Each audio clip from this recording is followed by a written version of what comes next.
It's so easy to be great nowadays because most people are weak.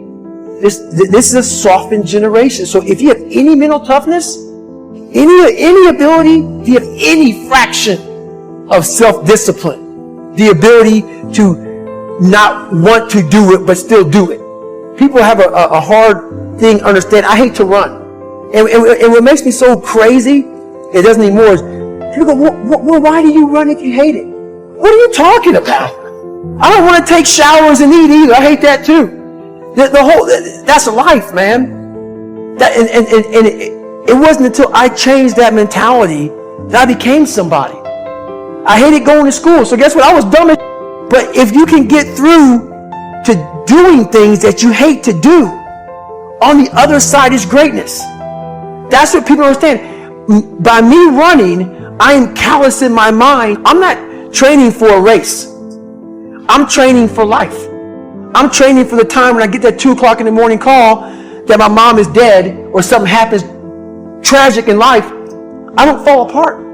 I'm training my mind and my body and my spirit so it's all one, so I can handle what life is going to throw at me. Because the life I've lived, it throws a whole bunch at you. And if you're not physically and mentally prepared for that, you're just going to crumble. And you're good for nobody. 99% of people are not willing to do what it takes to make their dreams come true. The Marines have a saying, everybody wants to go to heaven, but nobody wants to die.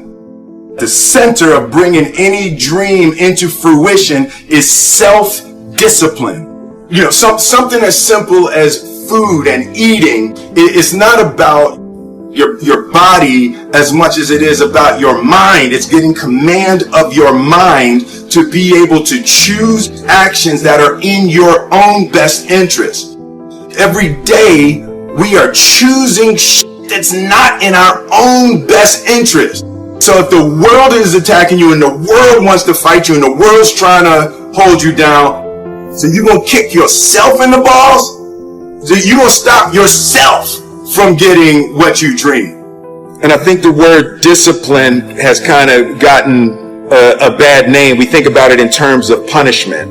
I'm not talking about discipline in that way. I'm talking about discipline in the sense that you forego immediate pleasure for the exchange of long-term self-respect.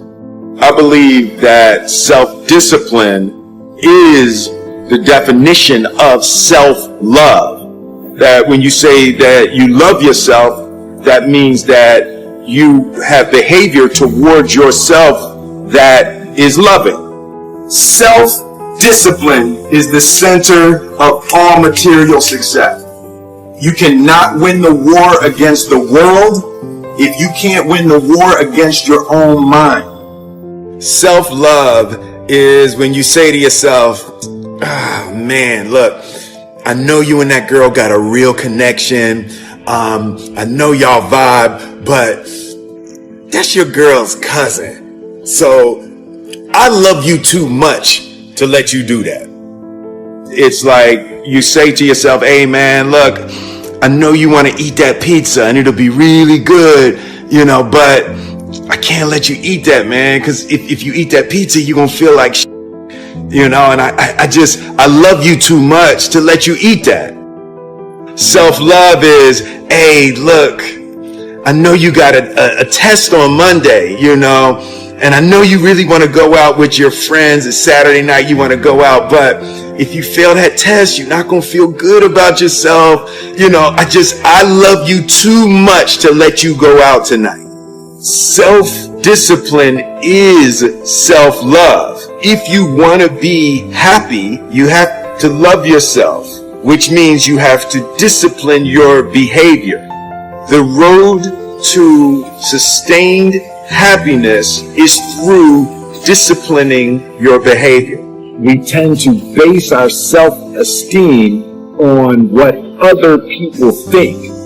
And that's not really self-esteem. Self-esteem is supposed to be how we feel about ourselves. And I was just saying how dangerous it is to allow other people to determine how you're going to feel about you. And it's kind of like looking into a broken mirror.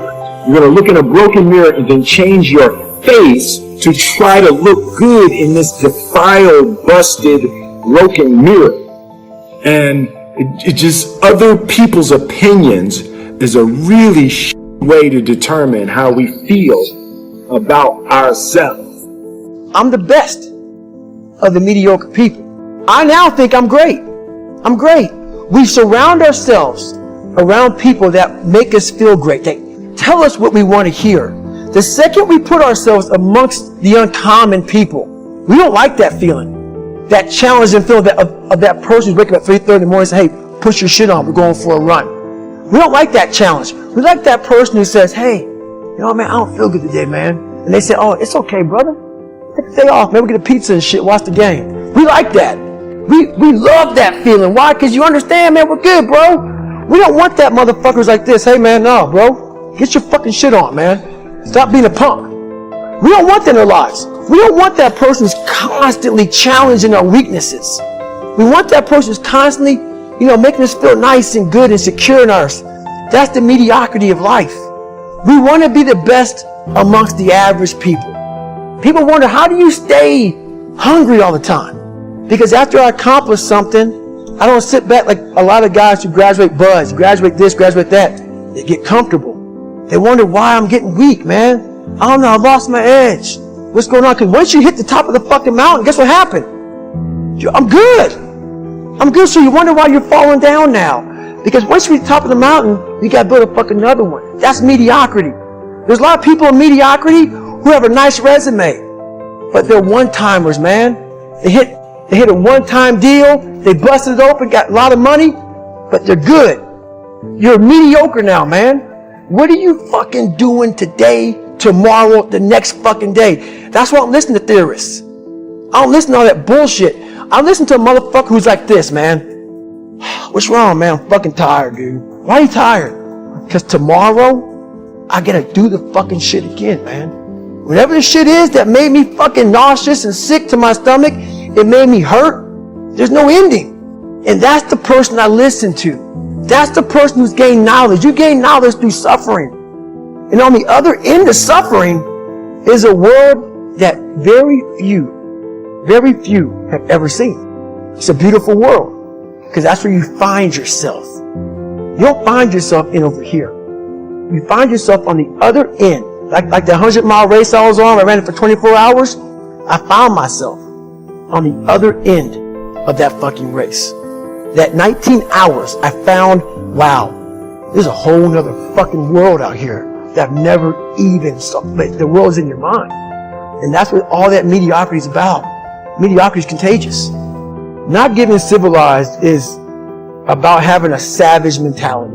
Civilized is something where people, it's a comfortable world. A lot of us say, you know, like for instance, I see these athletes right now who retire. You know, I'm 38, you know, I'm 39. I did 20 years at the top of my game. And I'm chilling out now. You see them a year later and how they look. What the hell just happened to you? What the hell? You're one of the greatest athletes of all time. Kids looked up to you. Women, men of all ages looked up to you. And they hit the pinnacle where it's time to retire, and their mind says, whew, I'm civilized. The worst thing that could ever happen to any human being is they become civilized. It's that total accountability. Like even when you retire, there's a motherfucker looking at me and judging me right now, man. I was the baddest person to ever live. It doesn't go away, man. You gotta wake up, even though you retired, you never retired. You're setting the example every single day of your life. And being civilized feels so good. I'm sorry, man. Once you get to the top, you may retire, but you ain't never coming back home, man. Now you're judged. People see you falling off. You want to be that guy who knows I may be retired from the sport or from whatever I did, but I'll be damned if you ever see me looking like shit, feeling like shit, not arriving. People, I've arrived. I've arrived mentality. You're always setting the example. Civilization feels so good. These comfortable feelings are what people want. They want retirement. They want that. They need that. It's a yearning feeling. I want it too. People love putting a label on me about, my God, man, you're just wired different. I'm not fucking wired different, dude. I'm thinking right now, after I got past my stuttering thing, now I'm on a roll, I'm good now. You know what I'm thinking about right now?